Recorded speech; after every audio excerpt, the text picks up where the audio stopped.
When the Lord said to Joshua, "See, I have delivered Jericho into your hands, along with its kings and its fighting men. March around the city once with all the armed men. Do this for 6 days. Have 7 priests carry trumpets of ram's horns in front of the ark. On the 7th day, march around the city 7 times with the priests blowing the trumpets. When you hear the sound of the long blast on the trumpets, have all the people give a loud shout. Then the wall of the city will collapse, and the people will go up, every man straight in." And verse 15, on the 7th day, they got up at daybreak and marched around the city 7 times in the same manner, except that one day they circled the city 7 times. The 7th time around, the priest sounded the trumpet blast. Joshua commanded the people, "Shout, shout, for the Lord has given you the city." The title of my message will be, "The Wall Shall Fall." All right. My focus pretty much in this scripture is talking about the wall. I looked up what a wall was. A wall is a continuous vertical brick or stone structure that encloses or divides an area of land. It's a barrier. It's a confined area. As you would think that we build up walls in our lives each and every day or in different situations based on how the outcome is. So if a person says you can't do it, that's a wall. You've already built that up because you believe now you can't do it. We've built one wall. Then another wall. We have the wall of pride. We have the wall of stress. We have the wall of depression. We have the wall of selfishness. We have the wall of past hurts. We have the wall of people's opinions. We even have the wall. What religion has built a wall within our churches this day. And through the judgment of people. When can we change this? How can this change? Why do we keep building up walls? Those walls are limitations. Those become limitations in our lives for God to truly flow through us. And with us creating those walls, we create limitations. It becomes a crutch in our life, and it also becomes an excuse. Come on now. Go ahead. Walls should never become an excuse. Because our God has already freed us from those things. Yes, He has. So why are we creating walls? Because we're not doing Him, we're doing us. We're not seeking Him for everything that we need in our lives. We're not seeking Him for which way to go or what direction to go into. But we're going in our ways, our directions, and it creates a wall because of the outcome.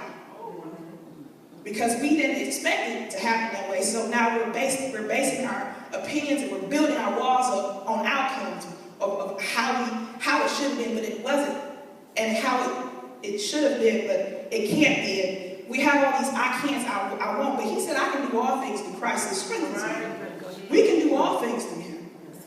So with that, walls should not hold us back from where He wants to take us. And in Joshua's situation, God gave him clear instructions of what to do. And Joshua didn't shake his head and question God or anything. He went and did what He asked him to do. Clear instructions straight from Him. We have to follow instructions when it comes to walls. If we don't, we'll create more walls, and then we'll be more bound than we are free. But the transformation has to happen in your mind. He said, "Be ye transformed by the renewing of your mind." So you have to have a renewed mindset. You can't have a reduction mindset. Your mindset is reduced, and that's why you have these walls created. You have to think more of yourself and not less of yourself. You're living below the line, and that's why we have walls. So let's stop those limitations, because God is not He doesn't function in limits. He's a limitless God. Yes, He is. He can do anything. And with that, we have to get to the mindset, the knowing that we can do anything. we will stay confined to that wall. Don't you want to get outside those walls? Because we've been stuck in those walls too long. It's time to come out of those walls, to get to what he has for us. Because our promise is on the other side of that wall. Yes. He was going to, Joshua was going, they were going to give the land that was given to them, the promise. God had made a promise to those people. He makes promises to us, but until we understand who we are in him, Come on here. we can't possess the promise if we're stuck in walls. Oh, say that. That's right. Come on here. Don't you want to possess something he has for you? He already has it laid up. We just have to know that's already done for us. And those situations are not for us to make a bed, and it's for us for God to get the glory out of it. Come on. The people that have the unbelief don't believe that God is real. He's using your life as a testimony that he is truly real. So we got to understand that our situations are not to help us build walls. They help us to push us past it to the next level in him. Also, for those that don't know him, to help their unbelief. Come on here.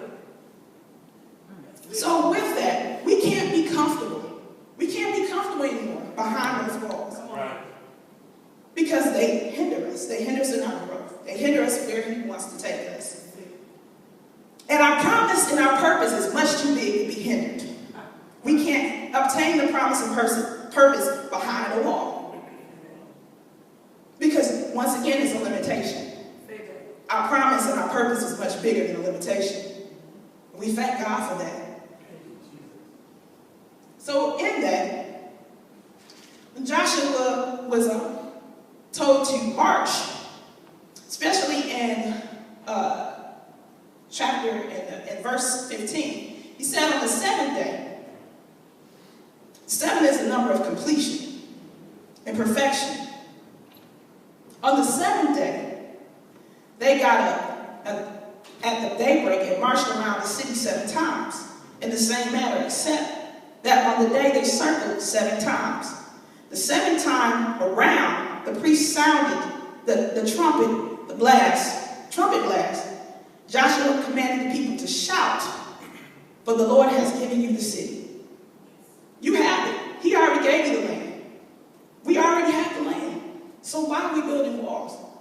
Why are we standing behind the wall and hoping and wishing we can get, when we can get past? He gave us the power to get through. He gave us the power. We have the power. So in that, when I see walls around us, I see a person that's in a wall, and then walls are just around us, and we're confined, and we don't know what to expect on the other side because we're afraid. But he didn't give us the spirit of fear. He gave us power, love, and a sound mind.